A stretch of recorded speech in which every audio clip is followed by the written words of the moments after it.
An injured woman grabbed my wrist in the ER and begged me to call her husband. I took her phone, expecting a name I didn't know. Instead, I saw my father's. Then his voice came through the line, soft and worried in a way he had never sounded for my mother.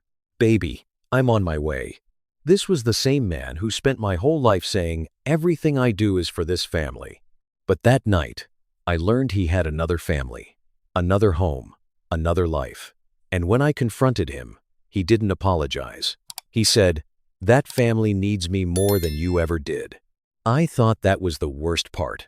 I was wrong, because what I found next did not just break my heart, it cost him everything. I spent my whole life believing my father was distant because he was working for us. That night, I learned distance can be a choice, and sometimes the parent you keep defending is the one quietly teaching you how little your pain matters. Before we begin, tell me where you're listening from and what time it is there. Then stay with me, because the night I met that woman in the ER was the night my entire childhood started rewriting itself.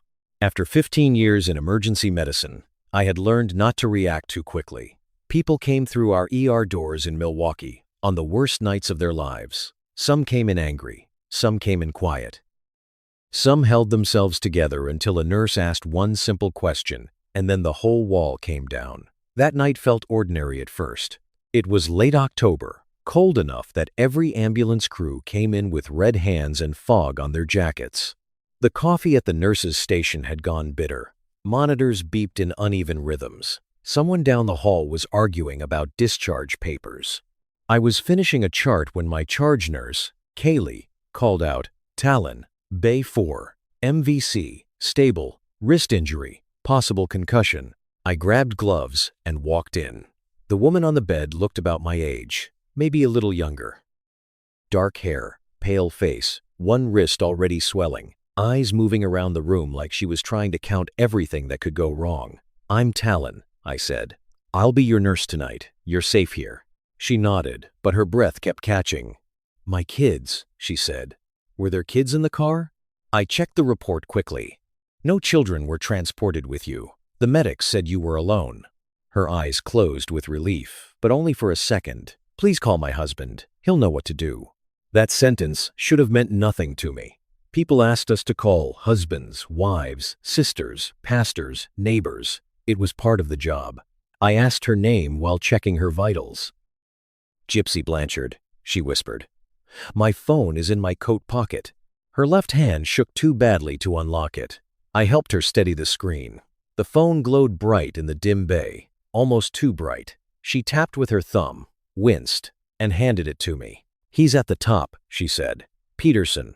My hand stopped, not froze in some movie kind of way, just stopped, like my body had received information my mind refused to process. Peterson, a red heart beside the name, and under it was a phone number I knew by memory, my father's number.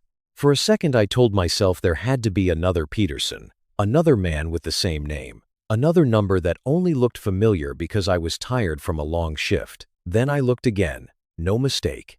Gypsy watched my face. "Is something wrong?" My throat tightened, but the ER had trained me well. You don't fall apart in front of a patient. You don't make their fear about your pain. "I'm going to have another nurse help with that call," I said, keeping my voice level. "I'll be right back." I stepped out, handed the chart to Kaylee, and told her I needed 2 minutes. She studied me, but didn't ask. Good nurses know when not to ask. In the hallway, near the supply room, I dialed the number from my own phone. 1 ring, 2. Then my father answered. "Hey, sweetheart." My stomach dropped so hard I had to put one hand against the wall. "Before I could speak," he continued, warm and worried in a way I barely recognized. "Baby, I'm on my way. Don't be scared. I always take care of my girls." I ended the call, just like that. No accusation, no shouting. "No, Dad, what are you doing?" I stood there with the phone in my hand while the hospital kept moving around me. Shoes squeaked on polished floors, a printer jammed behind the desk, someone laughed softly near triage, and my entire life split open without making a sound. My father, Peterson Durst, was a respected contractor, a church donor, a man who wore pressed shirts to Sunday breakfast and told anyone who would listen, "Everything I do is for this family." My mother, Eliza, believed him. For years, I did too. I was the youngest son, the easy one, the one who learned not to ask why Dad missed birthdays, ball games, school events. Work came first, he always said.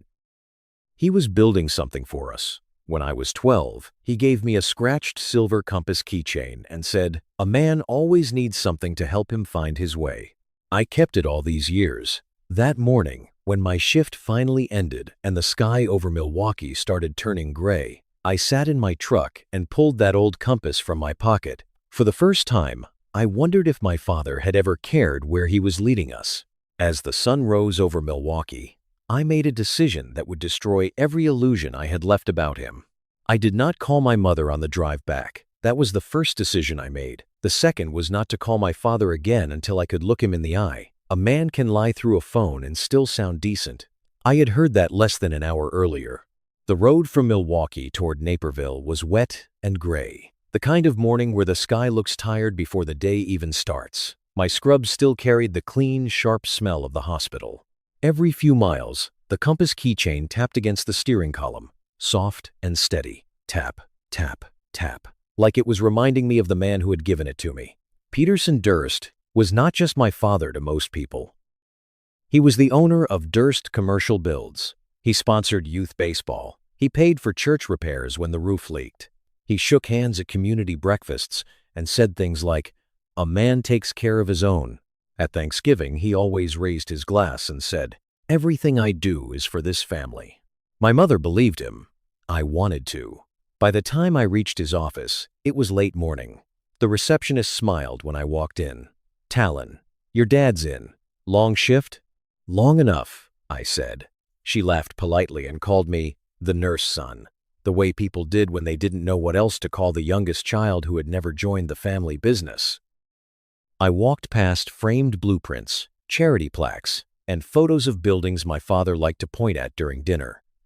His office door was partly open. I heard him laughing inside. Not the sharp, clipped laugh he used with contractors. A softer one. The same voice from the hospital hallway. I pushed the door open. He ended the call the second he saw me. Not startled, not ashamed, annoyed, like I had walked into a private meeting without knocking. Then I saw the photograph on his desk. Gypsy. 2 kids. My father behind them, his hands resting on their shoulders. He was smiling wide, real wide. The kind of smile I had spent my childhood trying to earn. "Close the door," he said. I didn't move at first. I kept staring at the picture. The boy held a baseball glove. That detail found its way under my ribs. My father missed nearly every game I ever played because of job emergencies. Finally, I shut the door. "Who is she?" I asked. He leaned back in his chair. "You had no right calling from her phone." That told me more than any confession could have. "You're angry because I found out?" "I'm angry because you stuck your nose into something you don't understand." "I'm 37. You're still my son." "Then act like my father." His face changed then. Not much, but enough. His jaw tightened. He looked toward the photograph, then back at me. "It's complicated." That's what people say when simple truth makes them look bad. He stood up slowly. "I made sure everyone had what they needed." "Does Mom know?" He said nothing. "Does Gypsy know you're still married?" His eyes narrowed. "Are those kids yours?" He came around the desk, stopping close enough that I could smell his coffee. "Stay out of my business," he said. "That family needs me more than you ever did." The room went quiet. I had imagined anger. I had imagined denial. I had even imagined tears. I had not imagined him saying the thing I had feared my whole life in such a calm voice. I was the dependable one. The youngest. The one who didn't ask for much because asking never changed anything. And there it was. He had not failed to choose me by accident. He had chosen someone else, on purpose. He pointed toward the door. "Go home before you make this worse." I looked at the picture one last time. The girl in it looked happy in a way that made me ache. The boy still held that glove. I left without shouting.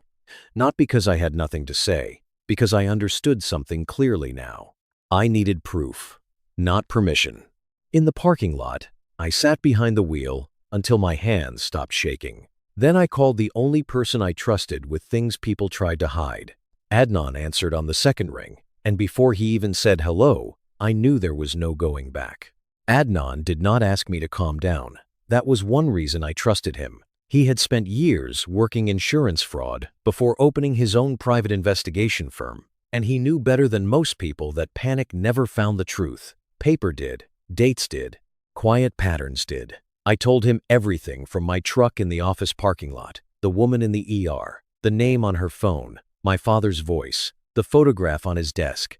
The sentence he threw at me, like I was still a boy standing in his way. When I finished, Adnan was quiet for a few seconds. Then he asked, "What are you hoping to find?" I almost said, "Proof." Then I almost said, "A reason." What came out was more honest. I want to know how much of my life was real. 3 days later, I sat across from him in his small office above a tax preparation place near Milwaukee. It smelled like toner, coffee, and old carpet. Nothing fancy. Just 2 desks, a wall calendar, and a printer that sounded like it was fighting for its life. Adnan started with public records, property searches, business filings, utility connections, vehicle registrations. Nothing dramatic at first. That was the strange part. The truth did not jump out waving a flag. It sat there in ordinary lines of text, waiting for someone to care enough to read them. "There's an Aurora address," he said, turning his monitor toward me. "Connected through a trust. The trust connects back to your father's company." I stared at the screen. "A rental? Doesn't look like it." He opened county property images. A modest house appeared. White siding, small porch, backyard fence. 2 bicycles leaned near the garage. A swing set sat under a maple tree. A swing set. That hurt more than the house. A house could be explained away. Business, investment, mistake. But bicycles and a swing set meant weekends. Homework on kitchen tables. Someone mowing the lawn. Someone taking out trash. Someone being present. Adnan kept working. Tuition payments appeared next. Then insurance premiums. Then recurring household expenses moving through entities with names that sounded harmless enough to be overlooked. "None of this proves criminal conduct," he warned. "I know, but it proves structure." I looked at him. Meaning? Meaning this wasn't casual. The room seemed smaller after that. He built a timeline, and each date landed harder than the one before. A payment near my college graduation, another during my mother's recovery after knee surgery, a large transfer over the weekend of my parents' anniversary dinner, the one my father canceled because of a client emergency. Then, Adnan found the oldest link. Nearly 10 years, not months, not some late-life mistake. Almost a decade of another address, another household, another version of my father walking through a different front door. I leaned back and rubbed both hands over my face. Adnan lowered his voice. "Talon, there's more." He pulled up a social media archive connected to a school fundraiser. The page was old, half buried, but the image loaded clearly. My father stood beside a little girl with a birthday cake in front of her. Aisha, according to the caption. The date beneath the photo made my stomach turn. It was my 10th birthday. The birthday he missed because he said he was stuck on a commercial build in Rockford. I remembered sitting at the kitchen table with grocery store cake, watching my mother try too hard to smile. I remembered checking the driveway every few minutes until she finally stopped telling me he might still make it. In the photo, Peterson had frosting on his finger and his arm around that little girl. He looked happy, not polite happy, not tired father happy. Chosen happy. I stared at the date for so long Adnan did not speak. Finally I said, "He didn't miss my birthday." Adnan looked down. He chose hers. That was the moment the affair stopped being the worst part. I was not just a son discovering betrayal. I was a son watching his childhood get corrected by evidence. Every empty chair had a location. Every excuse had an address. Every "I'm doing this for the family" had a second family standing behind it. Adnan printed several pages and slid them into a folder. "We still don't know what Gypsy knew," he said. "Don't decide that part yet." I wanted to hate her. It would have been easier, cleaner. But the woman I saw in the ER had been scared for her children, not smug. She had handed me that phone without hesitation. Before I left, Adnan found one more record: school emergency contacts. Peterson's name was first. That did not surprise me.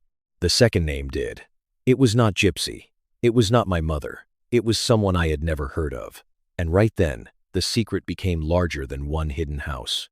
The name on those school records led us somewhere none of us expected, and it was the first sign that Peterson's secrets were even bigger than a second family. Adnan did not let me leave with that school record until he had copied it twice. He said people panic when a secret starts moving toward daylight, and panicked, people make documents disappear.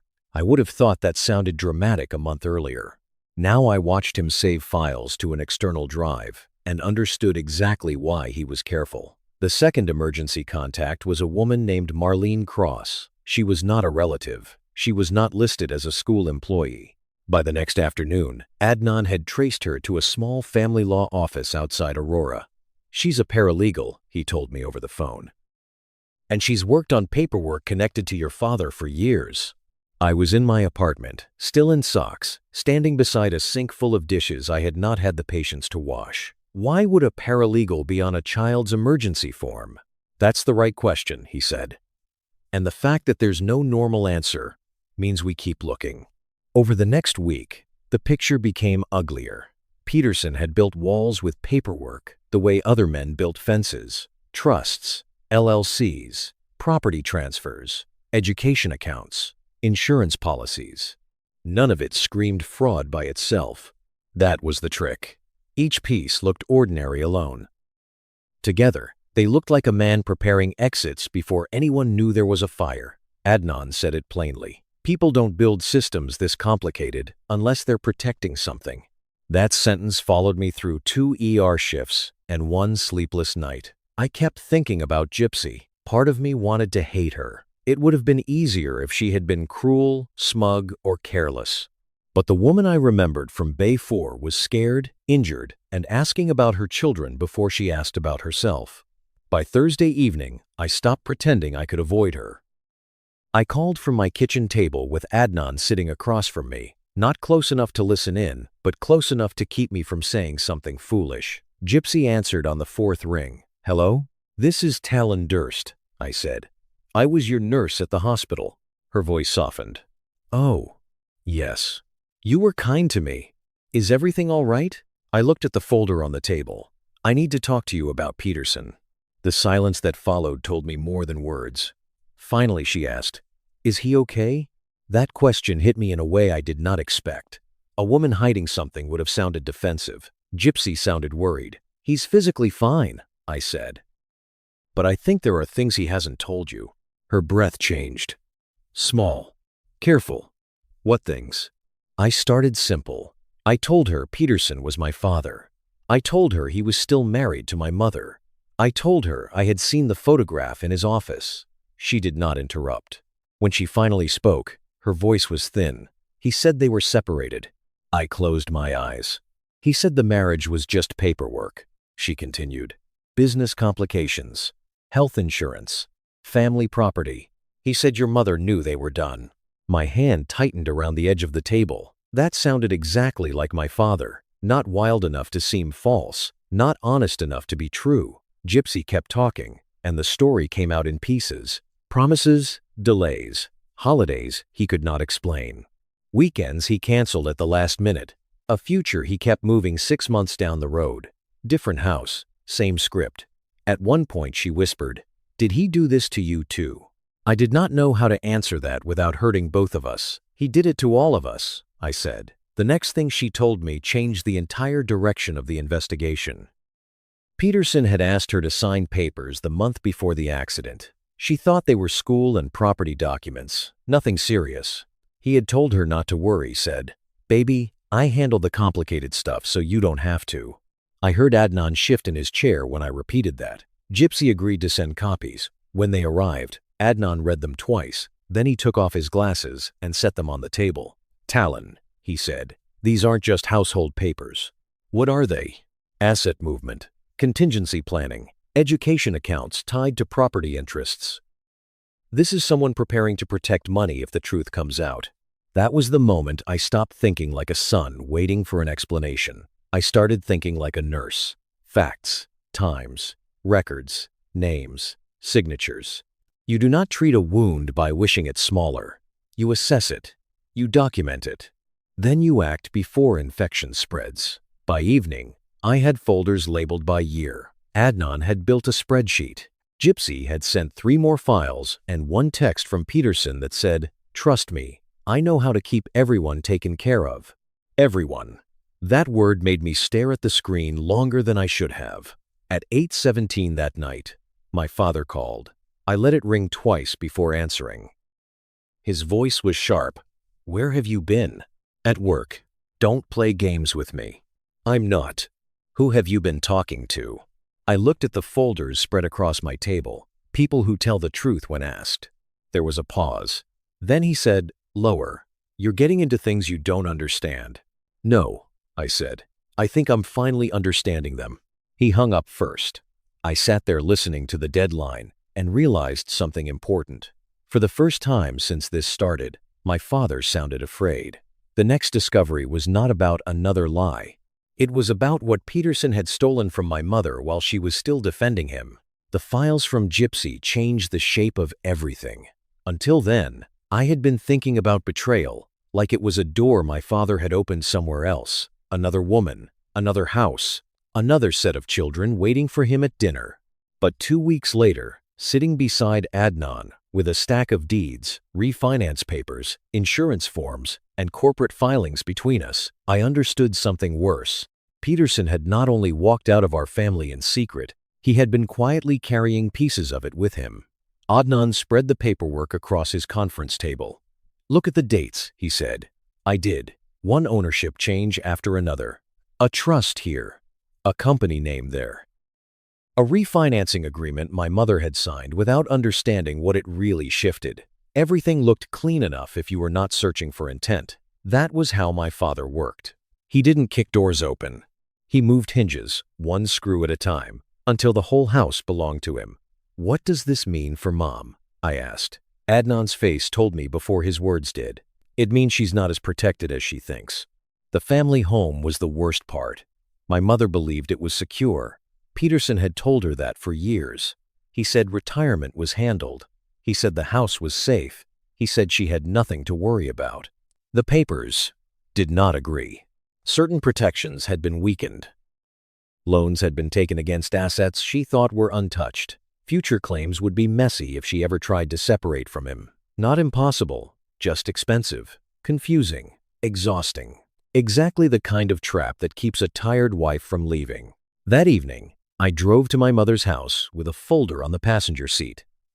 I sat in the driveway for 10 minutes before going in. Through the kitchen window, I saw her rinsing a coffee mug. Same kitchen, same yellow curtains, same woman who had spent decades saying, "Your father works hard for us." When I walked in, she smiled. Then she saw my face. "Talon," she said. "What happened?" We sat at the kitchen table where she had paid bills, wrapped Christmas gifts, and waited through all of Peterson's late nights. I did not dump everything on her at once. I explained slowly. I showed her one document, then another. At first, she shook her head. "No, honey, your father always handled those accounts." "I know. He wouldn't risk the house." I slid another page toward her. She read it twice. Her fingers trembled just enough to move the paper. Then I showed her the tuition payments, the insurance premiums, the school accounts, the property expenses linked to Aurora. Her eyes stopped on one transfer. "That date," she whispered. I knew the one she meant. 3 years earlier, her orthopedic surgeon had recommended knee replacement. Peterson told her they needed to wait because cash was tight. She had lived with pain, ice packs, and drugstore braces while telling everyone it was not that bad. That same month, he paid a private school bill for Asha. My mother pressed her hand to her mouth. She didn't cry. Somehow, that made it worse. After a long silence, she said, "Was any of it real?" I had held myself together through blood, grief, and people saying goodbye in ER rooms, but I had no training for that question. "I don't know," I said. For the next few days, I moved like I was underwater. I still worked my shifts, still checked vitals, still smiled when patients thanked me. But twice I had to reread a chart because my mind drifted back to my mother's hands, shaking over those papers. One night, a younger nurse named Rowan got blamed for a medication delay that wasn't his fault. He apologized 3 times to people who should have owned their mistake. Watching him made my chest ache. I knew that posture. Keep peace. Take blame. Be easy to manage. That used to be me. By the end of the week, I went to see Peterson again. Not at his office this time. I met him outside a job site, where he stood in a hard hat, giving orders like he still owned the ground under everyone's feet. He looked annoyed when I approached. "You need to stop this," he said before I even spoke. "No, I need answers." He gave a small laugh. "You sound ridiculous." I held up the folder. The house.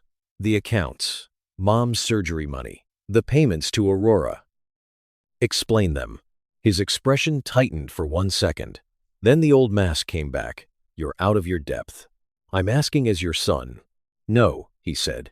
"You're acting like a man who wants attention." That landed, but I stayed still. "Did Mom know?" I asked. He stepped closer. "Stay out of my business." "I won't." His eyes hardened. "That family needs me more than you ever did." There it was again. Not shouted, not said in anger he could later blame on stress. Calm, certain, chosen. Something inside me stopped reaching for him. I left before my temper could give him something to use against me. In my truck, my hands shook against the steering wheel, but my mind had cleared. That night, I labeled every file by year. I copied every statement. I wrote down every date I could remember from childhood and matched it against what Adnan had found. I was done asking my father to be honest. From that point on, the evidence would speak for him. Near midnight, Adnan called. "Talon," he said, "I found a transaction you need to see." I opened my laptop. The money trail led somewhere Peterson never expected us to look, and once we found it, there was no turning back. I did not sleep after Adnan's call. I made coffee, opened my laptop, and watched the transfer appear on the screen like a quiet little confession. At first, it looked boring. A consulting payment. One of those bland business entries people scroll past without a second thought. Then Adnan showed me the next one. And the next. Different vendor names. Different dates. Same destination network. By the end of the week, the pattern was clear enough that even I could see it without Adnan explaining. Money tied to Durst commercial builds had been moving through companies connected to the life my father built outside our family. "Is it illegal?" I asked. Adnan rubbed his eyes. "That depends on what he disclosed, who approved it, and whether company funds were used for personal benefit." That sounds like a lawyer answer. It is, which is why you need one. That was how Karen Reed entered the story. Karen was not warm, and I mean that as a compliment. She did not waste time patting my shoulder or telling me everything would be okay. She reviewed the files, asked direct questions, and told my mother to stop signing anything Peterson put in front of her. My mother sat beside me in Karen's office, hands folded in her lap. She looked smaller than she had a month earlier, but something in her had shifted. When Karen asked if Peterson had ever explained the refinancing documents, Mom said, "No. He told me I was worrying over nothing." Karen paused, pen in hand. That phrase has cost a lot of women their security. I saw my mother look down. For years, she defended him, even after missed dinners, even after lonely holidays, even after pain in her knee made stares a punishment. But now, she no longer searched for softer explanations. She did not say, "Maybe he had a reason." She did not say, "Your father means well." She just nodded and said, "What do I need to do?" Karen moved quickly. Formal notices, asset preservation letters, requests for records, everything legal, everything documented. No threats, no shouting, just lines on paper that told Peterson the game had changed. He noticed. The calls started that evening, first to my mother, then to me, then to my mother again. I let his first 2 calls go unanswered. On the third, I picked up while sitting in the hospital parking garage before my shift. "You got lawyers involved?" he said. Mom needed protection. From what? Her own husband? From documents she didn't understand. His laugh was sharp. "You think you're a man now?" I looked through the windshield at the concrete wall in front of me. That was the old Peterson. Cut the son down, make him small, remind him who held the room. I kept my voice even. "Do not contact Mom directly about finances anymore. Everything goes through counsel. You don't get to give me orders." That wasn't an order. It was a record. Then I hung up.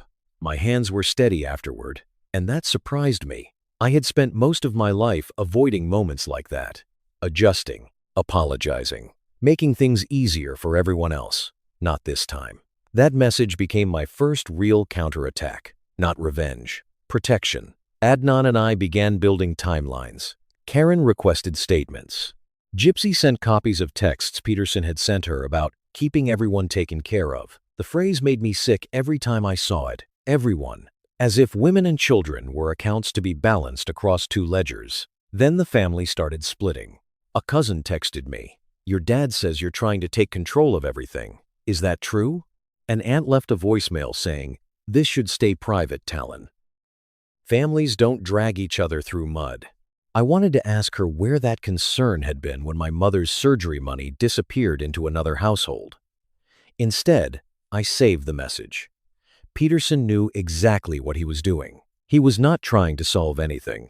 He was trying to isolate us before the truth could stand up straight. At work, I carried it all quietly. I changed IV bags, checked oxygen levels, helped a man call his daughter after a stroke scare. Life kept demanding steadiness from me, and maybe that helped.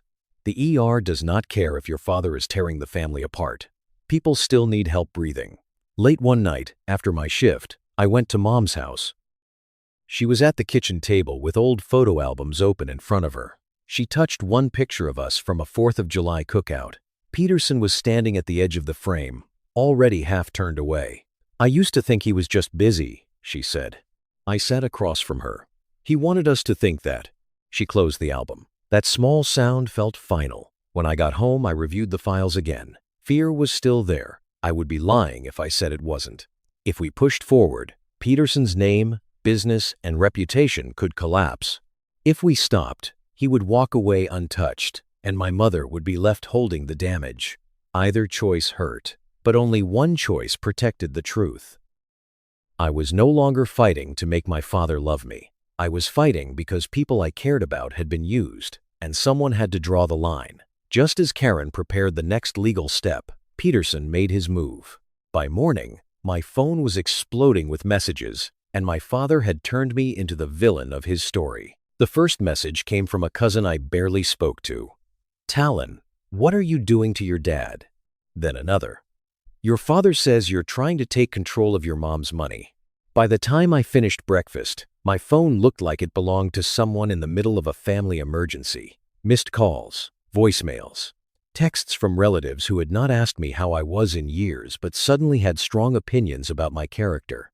Peterson had started talking, not confessing, not explaining, rewriting. His version was simple enough for people to repeat over coffee. I was stressed from working in the ER. I was overprotective of my mother. I was being influenced by outside people. I wanted money. I was confused, which is the kind of word people use when they want to insult you without sounding cruel. By lunch, I understood the plan. He was not trying to prove he was innocent. He was trying to make me look unreliable. That kind of attack does not leave bruises, but it changes how people stand near you. At the grocery store, a neighbor who used to ask about my mother turned down another aisle. An uncle stopped returning calls. A woman from church told Mom, "I'm praying for wisdom for everyone," which was polite enough to sound kind and vague enough to mean nothing. The worst part happened at work. Near the end of my shift, Kaylee pulled me aside outside the medication room. "Talon," she said quietly, "is everything okay at home?" I knew right then someone had reached beyond the family. I kept my expression steady. "Why?" She hesitated. "A person called administration asking whether you were under unusual emotional stress. Nothing formal. It was odd enough that they flagged it." I almost laughed. Not because it was funny, because it was exactly my father. Make the ground feel unstable. Make people wonder. Make me spend energy defending myself instead of following the records. "I'm handling a family matter," I said. "It won't affect patient care." "I know that," Kaylee said. "I just wanted you to hear it from me." That kindness almost broke me more than the gossip did. That evening, I drove to Mom's house. One of my aunts was there, standing in the living room with her purse still on her shoulder, giving Mom that soft voice people use when they think a woman is too fragile for the truth. "Peterson says Talon is pushing all this," she said. "Maybe you should slow down before the family gets hurt." Mom was quiet for a moment. Then she looked up. "No," she said. "That's not what happened." My aunt blinked. Mom's voice did not rise. The family was already hurt. "We're just done pretending we don't see it." I stood in the hallway and felt something loosen in my chest. My mother had protected him for most of her adult life. That day, she protected herself. Later, alone in my apartment, the exhaustion caught up with me. I sat on the floor beside a box of old photos, not even sure what I was looking for. I found one from a 4th of July cookout. Dad had written on the back, in black marker, "Everything I do is for this family." I stared at those words for a long time. Once, they had sounded like a promise. Now they looked like a receipt for every lie. That was the night I stopped grieving the father I wanted and started dealing with the father I had. The next morning, Adnan called me to his office. He had spent hours comparing travel records, payment dates, school events, and company disclosures. "Your father made one mistake," he said. "Only one? One big one. He assumed no one would ever line up the dates." He turned his monitor toward me. There it was. Overlapping trips. Payments listed as business expenses during weekends tied to Aurora. Statements to partners that did not match calendar entries. A disclosure saying he was in one state while photos, toll records, and payment receipts placed him in another. The lies were not hidden well. They were hidden under respect. That had been Peterson's real shield. People trusted him, so they never checked. Adnan leaned back. Arrogance leaves better evidence than stupidity. For the first time since this began, I felt calm. Not happy, not relieved. Calm. I did not need to shout. I did not need to beg relatives to believe me. I did not even need an apology from a man who had turned fatherhood into a performance. Karen told us to wait. "Evidence needs timing," she said. "If you release it emotionally, he calls it revenge. If you present it properly, he has to answer it." So we waited. I kept working. Mom kept gathering her documents. Gypsy sent more records. Adnan built the timeline tighter and tighter until there was almost no room left for Peterson to move. Silence stopped feeling like weakness. It became preparation. Then Peterson made one last desperate move. The evidence was ready. The truth was ready. But my father was about to force the final battle sooner than any of us expected. Peterson did not wait for the meeting Karen had planned. He moved first, because men like my father do not fear conflict. They fear losing control of the room. 3 weeks after we had tightened the timeline, he sent a packet to several relatives, 2 longtime business associates, and at least 1 church board member. It looked official. Clean cover page, selected emails, financial summaries, a written statement about how his troubled youngest son had become obsessed with family assets. I read it in Karen's office while my mother sat beside me. The lie was not sloppy. That made it dangerous. He had taken real messages and cut away the context. He had included my questions about Mom's financial security and made them look like attempts to control her property. He had framed Adnan as a hired investigator helping me pressure an aging father. The story was ugly, but simple. Greedy son attacks respected family man. Karen read the packet once, then again. Her mouth tightened. "These are manipulated," she said. "Can we prove it?" "Yes, but we need to move now." For a few hours, Peterson's version worked. A cousin texted, "I don't know what to believe anymore." One of his partners canceled a call with Karen. Someone from church told Mom, "Peterson says Talon has been under a lot of stress." Stress. That one word carried so much insult dressed up as concern. By late afternoon, Karen called for a meeting with Peterson's counsel, his business partner, Cameron, my mother, Adnan, and the people who had already seen Peterson's packet. It was not a courtroom, just a conference room with gray carpet, bottled water, and a long table that looked like it had heard too many family disasters. Before we walked in, I sat alone in the hallway with the folder on my lap. Inside was an old family photo. Dad had written on the back years ago, "Everything I do is for this family." I used to think that sentence meant sacrifice. Now it looked like a standard he had failed in every measurable way. I placed the photo behind the records, not for drama, not to wave around, just to remind myself why I was there. Peterson arrived in a navy suit, calm as a man walking into a room he owned. He glanced at me with something close to amusement. "You're really going through with this," he said. I answered quietly. "You made sure we had to." The meeting began with his attorney trying to control the tone. He spoke about misunderstanding, family conflict, emotional strain. Karen let him talk. That was her gift. She let people walk far enough into their own story that they could not easily back out. Then she opened the first folder. Dates, transfers, original emails beside Peterson's edited versions, travel records, insurance documents, tuition payments, property filings. Gypsy had sent a sworn statement that morning. She could not attend in person because of her children, but her words were clear. Peterson told me he was separated. Peterson asked me to sign documents I did not understand. Peterson told me he was protecting everyone. Cameron's face changed as he read the business records. Not anger yet, something colder. Recognition. Halfway through, a problem hit us. One supporting document from a third-party vendor had not arrived. Peterson noticed immediately. He leaned back, almost smiling. "So, you're making accusations without complete records." For 1 second, the old fear came back. Then I saw it. He had always counted on missing pieces, on confusion, on people getting tired before they connected the dates. So I changed direction. I opened the timeline instead. "Let's use your records," I said. Karen looked at me, then gave a small nod. I started with his own calendar entries, then his expense reports, then his travel reimbursements. One by one, we matched them against school payments, toll records, property activity, and messages to Gypsy. No speeches, no accusations, just his life placed in order. The room got quiet. Not all at once, slowly. The way a room quiets when people realize they are watching something they cannot explain away. Peterson's jaw began working. Cameron turned a page and said, "Pete, why is a company reimbursement tied to an Aurora property transfer?" Peterson snapped, "Don't start with me, Cameron."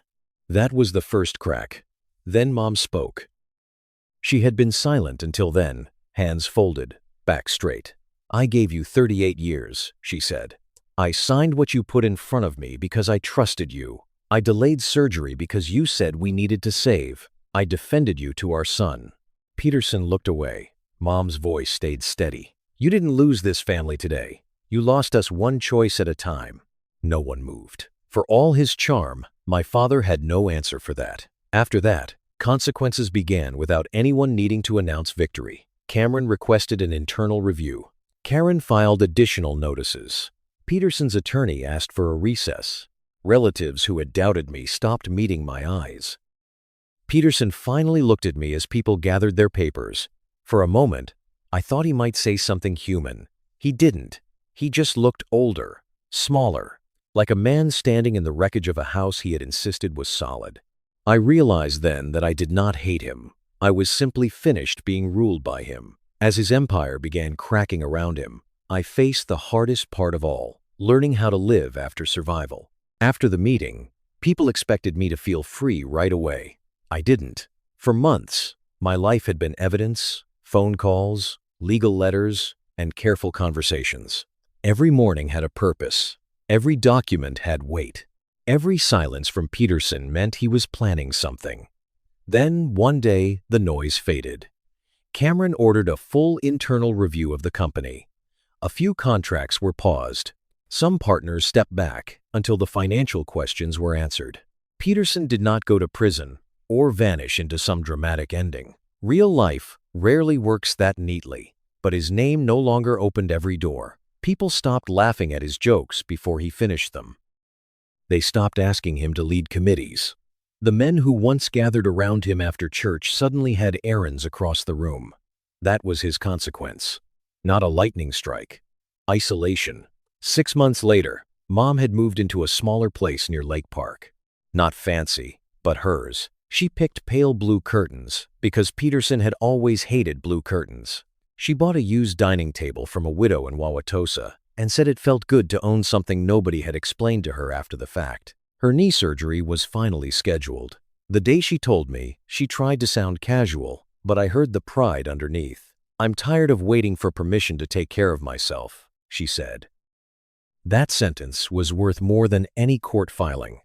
Gypsy and I did not become best friends, but we stayed in touch. Mostly practical things at first. Documents, school records, questions about Peterson's promises. Then, slowly, ordinary messages. Aisha made honor roll. Kyron hit his first double in Little League. Mom sent Gypsy a note once, short and kind, saying the children deserved peace. I kept that to myself for a while. It felt too tender to talk about. Peterson called me one afternoon in early fall. I almost let it go to voicemail. Then I answered, because avoiding him still felt like letting him decide the shape of my life. His voice was quieter than I remembered. "Talon," he said. "Could we talk?" We met at a diner off the highway. Neutral ground, plastic menus, coffee that tasted like it had been sitting too long. He looked older, not weak, exactly, just worn down. The suit was still expensive, but it didn't carry him the same way. For several minutes, we talked about nothing. Then he looked at me and asked, "When did I lose you?" I stared at him. There was a time I would have rushed to make that question easier for him. I would have softened the truth, given him an answer he could survive. Not anymore. "You didn't lose me in one day," I said. "You lost me in all the moments you thought didn't count." He looked down at his coffee. "The birthdays, the excuses. The way you made Mom feel foolish for asking questions. The way you called another family yours while making us feel guilty for needing you." He breathed in slowly. "I made mistakes." That almost made me smile, but not kindly. Mistakes are when you forget a date. What you did had paperwork. He flinched. "Good. Not because I wanted to hurt him, because truth should reach the person who caused the wound." He tried to apologize. It was imperfect, part regret, part self-defense. He still said things like, "I was under pressure, and I thought I could manage it." That was Peterson. Even broken, he wanted a little control over the story. I did not forgive him that day. I also did not hate him. I left the diner understanding something I wish I had learned younger.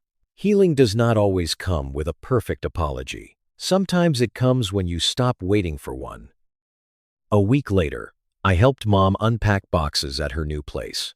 Near the bottom of one was the old 4th of July photo, the one with Peterson's handwriting on the back. "Everything I do is for this family." For a long moment, I held it in my hand. Those words no longer belonged to him. They belonged to Mom, who finally chose herself. To Gypsy, who protected her children from another version of the lie. To Adnan and Karen, who helped us stand when truth felt too heavy, maybe even to me. I placed the photo in a drawer. Not displayed, not torn up, archived. That felt right. At the hospital, I started mentoring younger nurses more carefully.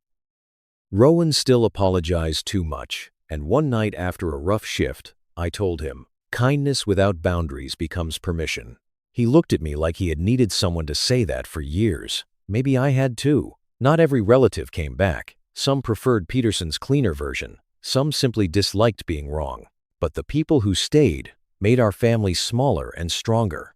One cool October evening, I left the hospital after another long shift and called Mom from the parking lot. She answered on the second ring. We talked about dinner, her physical therapy schedule, and whether I had remembered to buy groceries. Ordinary things. Beautiful things. As I walked toward my truck, the compass keychain tapped against my palm. I did not think of Peterson giving it to me anymore. I thought of the road I had found without him. Some wounds never disappear completely, but they stop controlling your life the moment you stop handing your worth to the people who failed to see it.